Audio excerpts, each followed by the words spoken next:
Lviv. And today, during this speech of Biden, Lviv was bombed and people have continued to be killed. So actually, we understand that every inch of NATO will be protected. But Ukrainian people now dying for you whole Europe, from the whole world. And we don't understand why every inch of Ukraine is not protected. Does morality end at the NATO borders? Does humanity end at the NATO borders? How many kids has to die? Just you close the sky. We don't understand all these statements. We need weapons.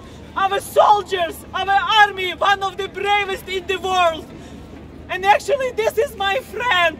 This is medical volunteer. She was kidnapped on March 16. She saved more than 500 lives. And now we are fighting for her life because she is in the siege. Mariupol was kidnapped. This is why it's great to help refugees.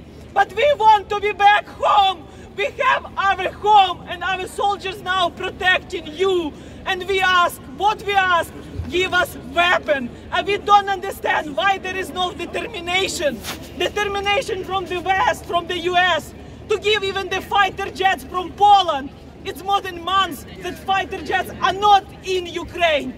So this is why we are here asking, help Ukraine to win.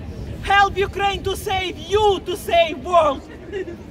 People in Ukraine are lying like we were lying on the ground, in the streets. And when President Biden was delivering a speech about democracy, more people are dying. In Mariupol, people are not even being buried. Because we don't have a weapon which President Biden promises. All these promises, $14 billion, it's not going to the air defense systems. Our army desperately needs for real weapon. We are not asking for American troops. Our husbands, our friends, women friends are now in Ukraine fighting for every inch of Ukrainian territory. We don't ask for NATO to fight for every inch of our territory. We ask for weapons. For us to protect people from dying and lying on the streets.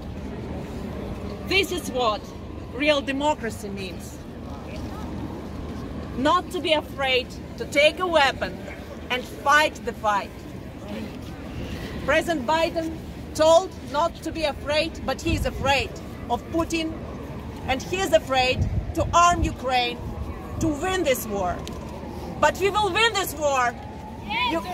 Ukraine will prevail. Slava Україні! Героям слава! Slava Україні! Героям слава! Slava Україні! Героям слава! Ukraine is right now fighting for every inch of freedom. Ukraine is right now fighting for every inch of democracy. Russia is committing genocide of Ukraine, and the world is watching it live. What will you do to stop this genocide? What will you do now? What will you do yesterday? What will you do a week ago to stop this genocide, to stop Russian aggression? Ukraine will win, but at what price? We are right now paying the very dear price, the lives of the best Ukrainian people, the lives of the innocent kids, women, elderly who are dying. Help us to save Ukrainians. Help us to win this war faster. Provide us with the necessary air and missile defense system. Slava Ukraini! Героям слава! Don't be afraid. It's from Bible. We believe in God, and God is protecting us. And we call President Biden also to join and to follow God. Because within these 9 years of Russian ongoing aggression, and within these months, we just proved that we are winning. But now we ask world leaders, don't be afraid. Help us to win. Don't talk, act. Don't talk, act. Don't talk, act. Don't talk, Don't talk, act. Don't talk, act. Don't talk, act. Don't talk, sky. Close the sky. Close the sky. Close the sky. Close the